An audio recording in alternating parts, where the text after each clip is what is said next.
Hi friends, എല്ലാവർക്കും എൻ്റെ പുതിയ വീഡിയോയിലേക്ക് സ്വാഗതം. ഇന്ന് ഞാനൊരു ചിക്കൻ സ്റ്റൂ ആണ് വയ്ക്കുന്നത്. അതിന് വേണ്ടിയിട്ട് ഒരു 2-3 പച്ചമുളക് നീളത്തിൽ കീറിയത്, സവാള ഒരു മീഡിയം 2 എണ്ണം, പിന്നെ ഒരു ചെറിയ ഉരുളക്കിഴങ്ങ് ചതുരത്തിൽ മുറിച്ചത്, കുറച്ച് ഇഞ്ചി ചതച്ചത്, ഇത്ര വേണ്ട, കുറച്ച് കറിവേപ്പില.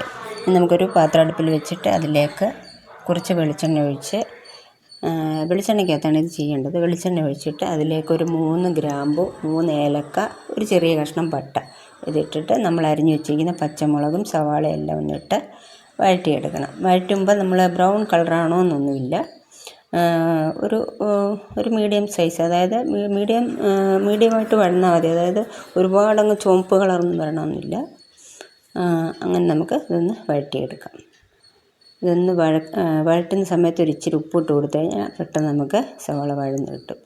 ഞാനിപ്പോൾ ഒരു 3 പച്ചമുളക് എടുത്തിട്ടുണ്ട്. ഇത് വലിയ എരിവില്ല, അതുകൊണ്ട് 3 എണ്ണം ഞാൻ ഇട്ടുള്ളൂ. ഇവിടെ എരിവ് കുറവ് മതി, അതുകൊണ്ട് നിങ്ങൾക്ക് 3-4 ചേർക്കാൻ വേണമെങ്കിൽ. അപ്പോൾ നമുക്കിതിന് എരിവെന്ന് പറയാൻ മുളക് പൊടി ചേർക്കാത്തതുകൊണ്ട് പച്ചമുളകിൻ്റെ എരിവ് മാത്രമേ ഉള്ളൂ. പിന്നെ പെപ്പർ പൗഡറിൻ്റെ. ഇനി നമുക്ക് ഇതൊന്ന് വഴന്നതിന് ശേഷം ചതച്ച് വെച്ചിരിക്കുന്ന ഇഞ്ചി ഇട്ട് കൊടുക്കാം. അതും കൂടി ഇട്ട് ഒന്നുകൂടെ ഒന്ന് വഴറ്റിയെടുക്കാം. ഇത് ഒന്ന് വഴന്നതിന് ശേഷം നമുക്ക് ഈ ഒരു രീതിയിൽ വഴന്നാൽ മതി. നമ്മളിവിടെ തേങ്ങാപ്പാൽ എടുത്ത് വെച്ചിട്ടുണ്ട്, 2-ാം പാലും 1-ാം പാലും. ഇത് ചിക്കൻ ഒരു 1/4 കിലോ. ഞാൻ ഒരു മുറി തേങ്ങയുടെ ഒരു മുറി തേങ്ങയിൽ നിന്നാണ് പാലെടുത്ത് വെച്ചിരിക്കുന്നത്. 2-ാം പാലിലാണ് നമ്മളിത് വേവിക്കുന്നത്. 1-ാം പാൽ ലാസ്റ്റിൽ ഒഴിക്കത്തുള്ളൂ. ഇത് 2-ാം പാലിൽ വേവിച്ചാൽ നല്ല ടേസ്റ്റാണിത്. ഇപ്പം നമ്മൾ ഇത്രയൊന്നും വഴന്നു. ഇനി നമുക്ക് പൊടികൾ ചേർക്കാം. അര ടീസ്പൂൺ ഗരം മസാല, 1/2 ടീസ്പൂൺ കുരുമുളക് പൊടി, ഒരു 1/2 ടീസ്പൂൺ നമ്മൾ പെരുംജീരകമില്ലേ, സാജീരകം എന്നൊക്കെ പറയത്തില്ലേ, അതിൻ്റെ പൊടി, അത് പൊടിച്ചത്. പൊടിയില്ലെങ്കിൽ നമുക്ക് ജീരകമായിട്ടും ചേർക്കാൻ കുഴപ്പമില്ല. പൊടിയുണ്ടെങ്കിൽ അത് ഇച്ചിരി കൂടെ നല്ലത്.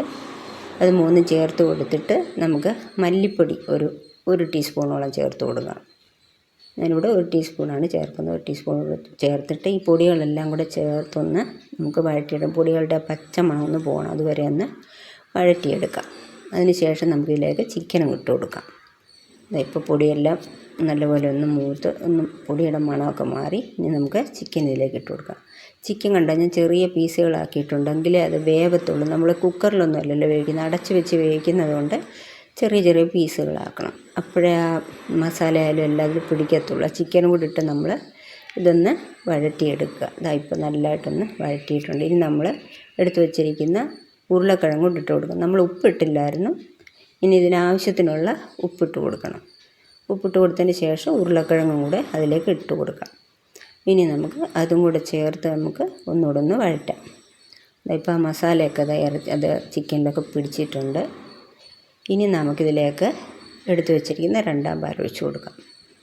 2-ാം പാൽ ഒഴിച്ച് കൊടുത്തിട്ട് ഒന്ന് ഇളക്കി മിക്സ് ചെയ്ത്, ഇപ്പം നമ്മളെല്ലാം ചേർത്തിട്ടുണ്ട്. മഞ്ഞൾപ്പൊടി ഒന്നും ചേർക്കേണ്ടതല്ലേ, ചിലർ മഞ്ഞൾപ്പൊടി ചേർക്കും. നിങ്ങൾക്ക് മഞ്ഞൾപ്പൊടി ചേർക്കണമെങ്കിൽ ചേർക്കാം, പക്ഷേ അതൊരു കളറൊന്നും മാറും. ഇങ്ങനെ നമ്മൾ ശരിക്കും പറഞ്ഞാൽ കല്യാണത്തിനും ഒക്കെ വിളമ്പുന്നൊരു സ്റ്റൂ എന്ന് പറഞ്ഞാൽ ഏകദേശം ഈ ഒരു കളറിലിരിക്കും. അതുകൊണ്ടാണ് ഇങ്ങനെ. ഇനി നമുക്കിതൊന്ന് അടച്ച് വെച്ച് വേവിക്കാം. ചിക്കൻ വേവാനായിട്ട് വെയിറ്റ് ചെയ്യാം. ഒരു 10-15 മിനിറ്റോളം നമുക്ക് വേണ്ടി വരും. ചിക്കൻ ഒരു 15 മിനിറ്റ് അത്രയും വേണ്ടി വരും. ഇടയ്ക്കൊന്ന് എടുത്ത് നോക്കാം ചിക്കൻ വെന്തിട്ടുണ്ടോ എന്ന്. വെന്തിട്ടില്ലെങ്കിൽ ഒന്നുകൂടെ ഒന്ന് അടച്ച് വെച്ച് വേവിക്കണം. ഉരുളക്കിഴങ്ങും ചിക്കനും രണ്ടും.